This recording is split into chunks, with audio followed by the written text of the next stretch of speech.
Oh, yes, folks. We're back. Hope y'all enjoying these tunes once again by Blizzard. Take You There Radio every Sunday, 9 a.m. to 10:30. Yes. Thank you guys for listening this morning, by the way.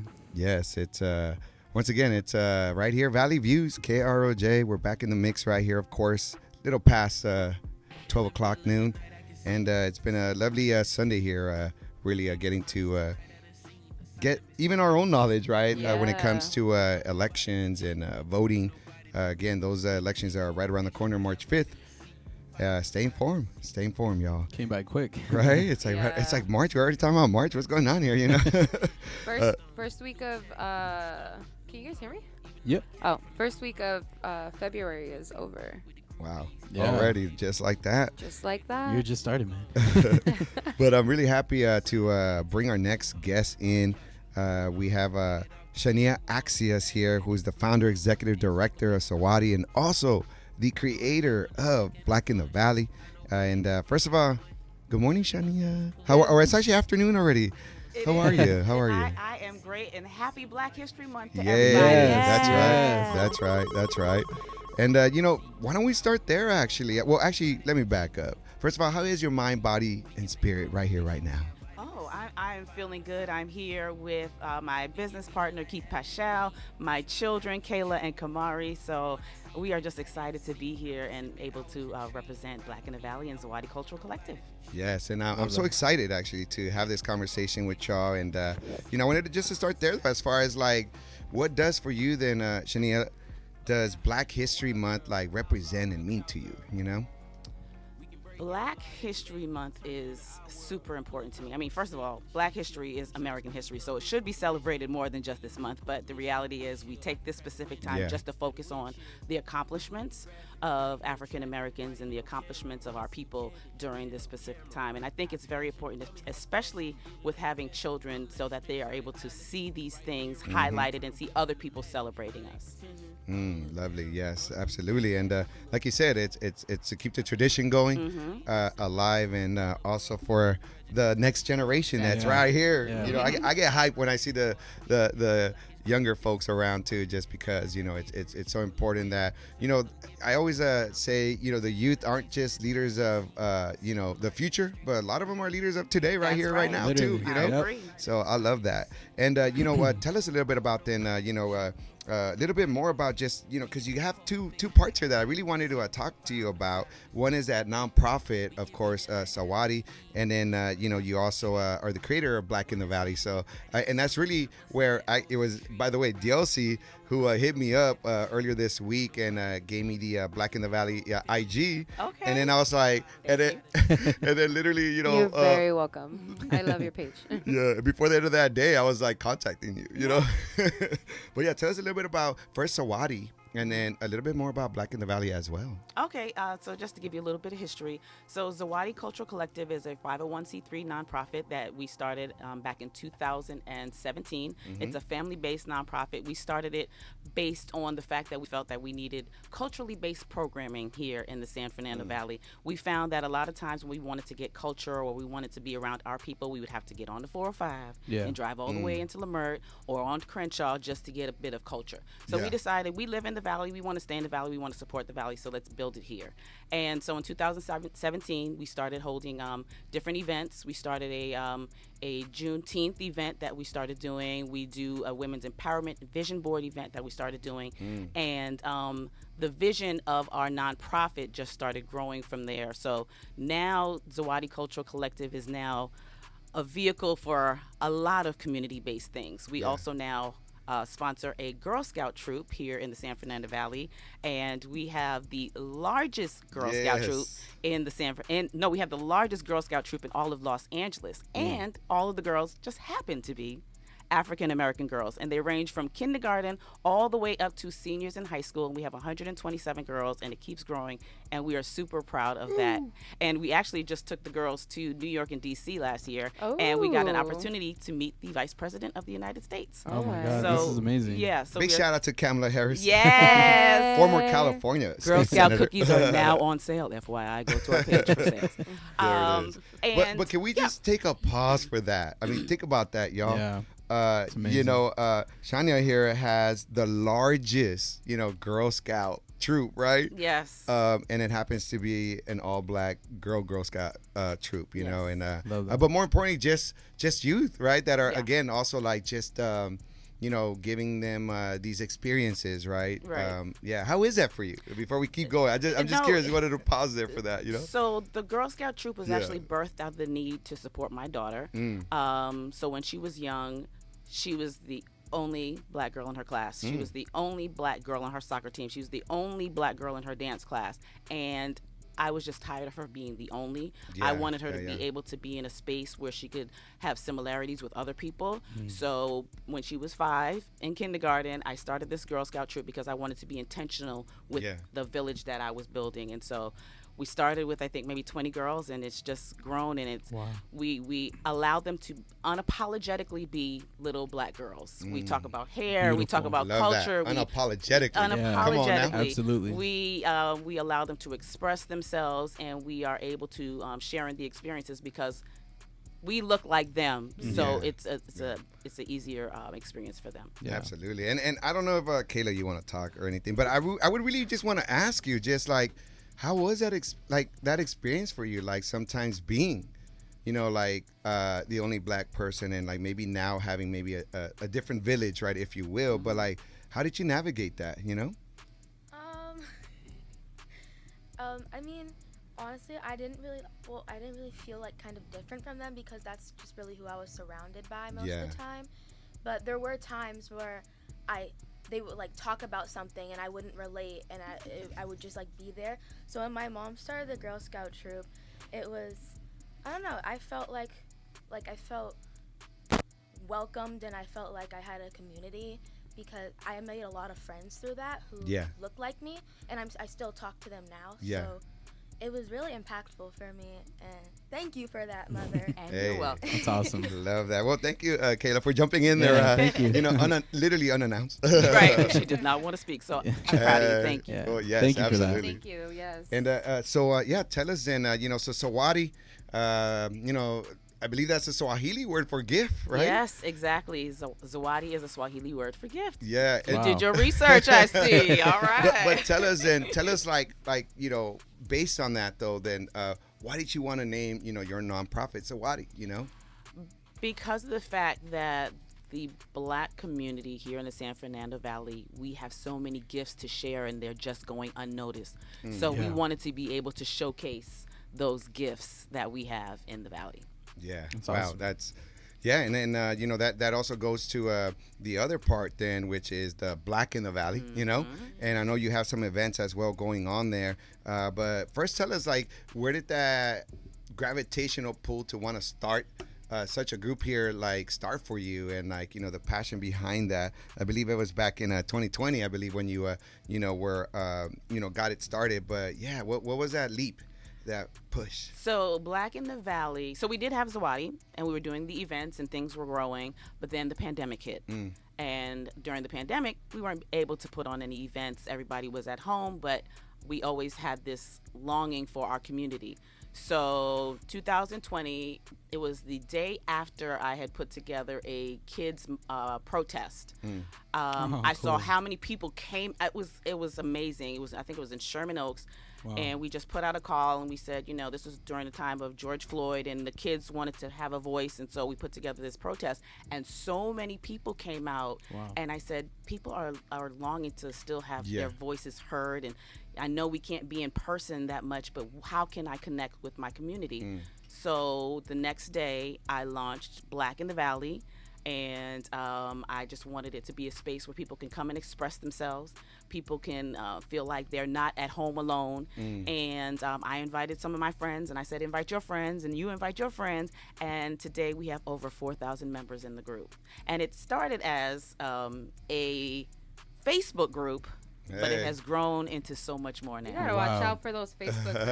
Hey, man. That's the revolution right there. For real, not only will not be televised, but it'll be on Facebook. It'll be on Facebook. I love that. Something that we share with your organization and your mission is not wanting to go out of our community. Yes. To do stuff right? And going to support other communities Yes. and not supporting our own community, taking our money, our hard-earned money, and pouring it into another community. That's kind of not the point, right? And so I think that's something that we have in common with you guys, and that's kind of where when I ran into your page, it was it's kind of like I have a page called Voces Unidas en Pacoima. And so it kind of just reminded me of the story between like Crystal Jackson. I don't know if you're familiar. No. Crystal Jackson is the only historian from Pacoima, and she happens to be Black. And so she talks a lot about her book. Came out. I don't remember when it came out, but there was still like her research was very like face to face in person. She interviewed a lot of people in person, and she brings a lot of the history of when Pacoima was majority Black people, and how we have, we can trace the migration from the South out here. And so when I ran into your page, it just kind of like brought that to my mind, and that's why I shared it with Hector, because I just felt like it was something that we could relate to. Yeah. And it's interesting with the Pacoima story. Before starting the Black in the Valley, I had no clue about that history, but people from Pacoima are very serious about letting us know that they are the original Black in the Valley, that it started basically in that area. I mean, that was all because of redlining, really. Yes. It's just a historical, right? Talk about like systems that work how they're supposed to. Yeah. It was literally the realtors actually of California, try to implement some of these policies to literally redline folks, meaning like on a physical map, they would actually draw red lines and saying like either this is where, Blacks and people of color, brown people, could live or not live. Exactly. And you could either like not get a loan or get a loan to buy a house, like based on these criterias, And then also how they treated community at the time, where even amongst the Black and brown community, they would pin us against each other, And so I think that it's really important for us to come together and like make sure that we are breaking down that stigma. I agree. Yeah. I totally agree. Absolutely. And, tell us a little bit more then about, because there is an event that's coming up right around the corner, February 8th, that Black in the Valley is hosting. Tell us a little bit more about that. Come on now. Yeah, so Black History Month, this is our month. We are full of events this month. So the first one that's coming up is February 8th. We have a Black business mixer that we are doing in conjunction with Councilmember Bob Blumenfield's office. And it is a free event, so we are calling all Black business owners in the San Fernando Valley to come out. We are going to have people speaking on different resources as far as funding and loans and grants, and we're also going to have opportunities to talk about, okay, what are your next steps? You have this business. How do you market yourself? How do you get the people to come into your business? So we're going to have those resources, and it's going to be held at a Black-owned business, which is Main Kitchen in Canoga Park. Main Kitchen. Oh, shout out. Yes, Yeah, that's yes. awesome. Awesome. And for you, like being able to do these type of things, how does that make you feel? It's very rewarding, very rewarding. I love giving back to my community. I have a heart of service. Everything I do for my community. I do for my family, and I want my kids to see that, in order to be a good citizen, you have to give back. And so that is what I base my life on. So doing these events and seeing the people come out, and then getting the people telling me, this has really changed me. I was able to connect with this person and it saved my business. So those type of testimonies is what drives me. So I'm going to keep doing it. Powerful. Beautiful. Powerful, right? Yeah. Yes. And, I'm just curious here too about what does it mean for you really, like, or for y'all, like, Keith, jump in here too if you want. Why not? Is what I'm trying to do here with Keith over here. Come on, Keith. We see you right there, Keith. All right. Everybody got to talk. You can't hide from us, Keith. All right. So, but yeah, just tell us, Keith, for yourself. Like, just what does it mean to you to like really, be in the space, right, with like Black in the Valley, and of course, Zawadi, like just in general, Yeah. Well, for me, it's very rewarding.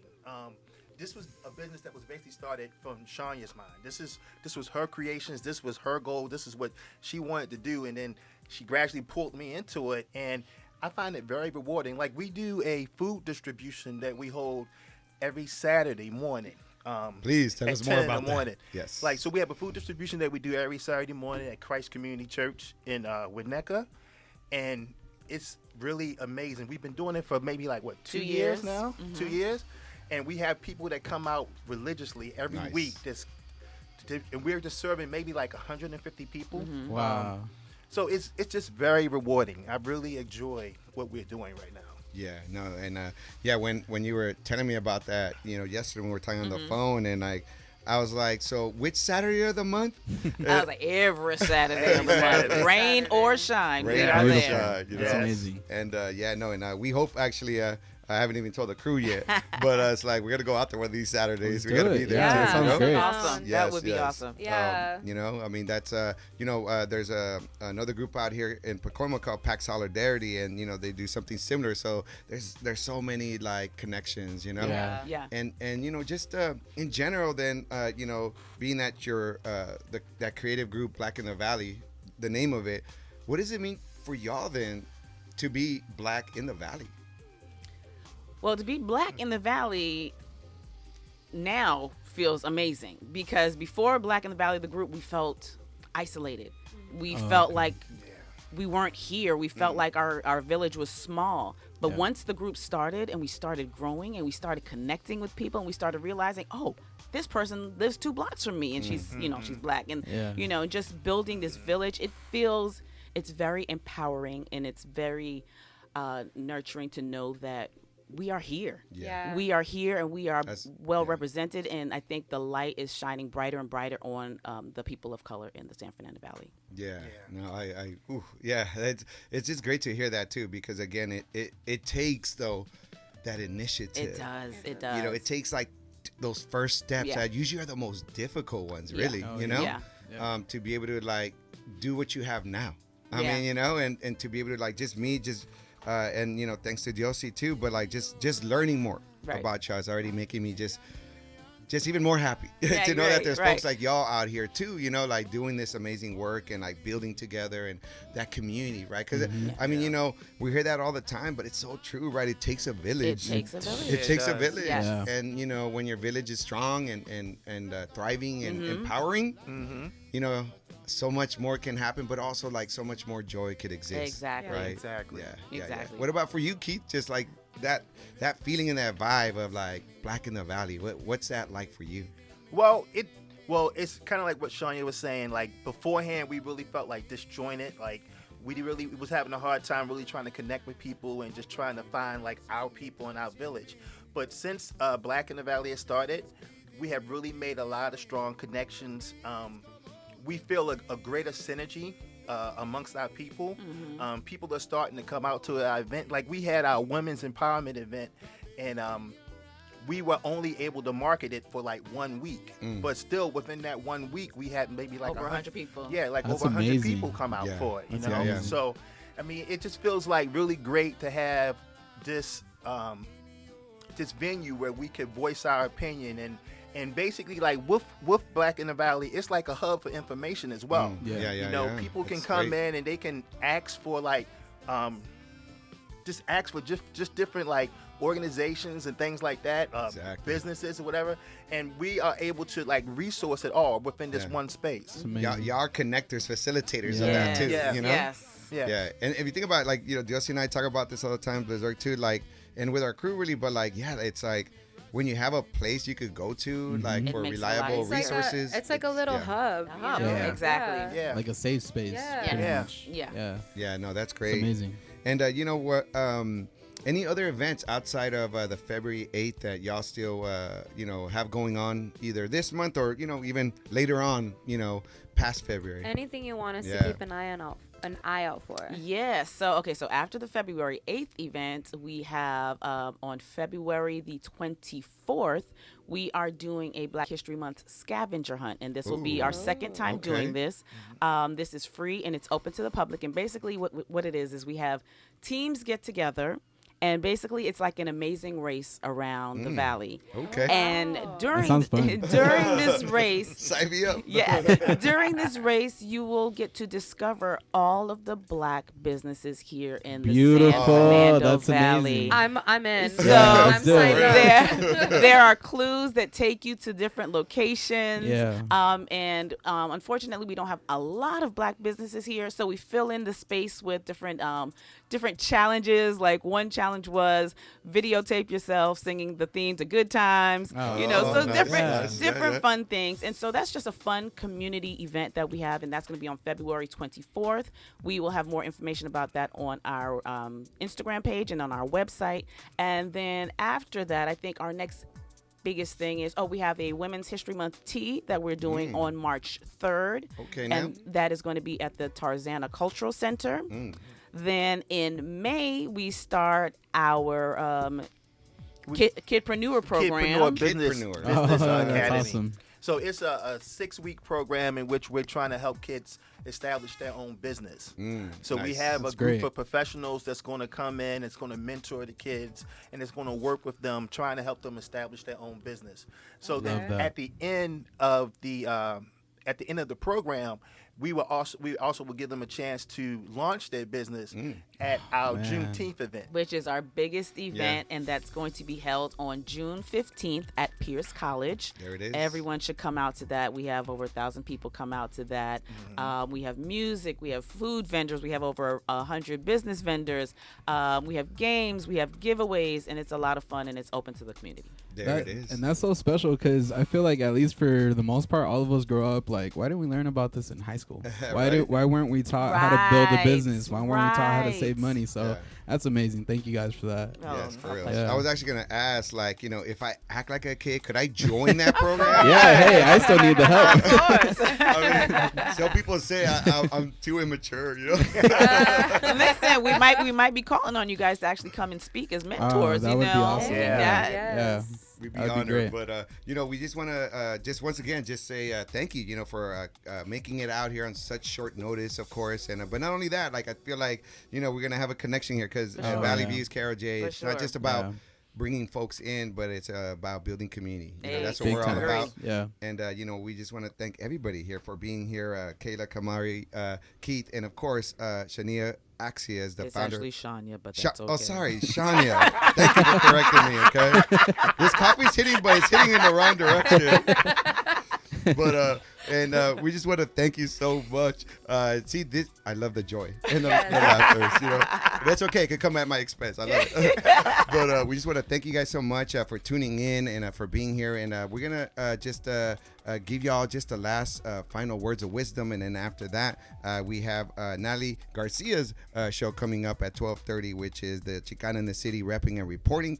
And that is the second episode dropping today at 12:30 to 1 p.m. But with that said, what are some words of wisdom you want to leave us with? Well, I just want to say, being that it is Black History Month, I just would encourage everyone out there, please go find a local black business and support them. It's so hard for these businesses to survive in this climate. So I would just say, please support a black business, support black entrepreneurs, and just see us and support us. Okay. Beautiful. Keith. So I just want to say, just support your community. Go out and just really do things. Look to different things in your community. Just really go out and really support, and just try to build up your strong community. I think that's what today's show was all about in that sense. Kayla, do you want to say anything since you spoke earlier? Do you want to give us some words of wisdom? Something you want to leave us with? Just say Happy Black History Month. Okay, Happy Black History Month. There you go. Kamari, you want to say anything? You're good. He's good. Well, that's a good thing right there. But I just want to once again just thank you guys for being here, tuning in. Of course, Valley Views SFV. If you want more information about a lot of the things we're doing, of course, our newsletter, sign up over at Valley Views SFV. And we'll catch you on the next one, y'all. We'll be back next Sunday. Peace, y'all. Bye, guys. Peace.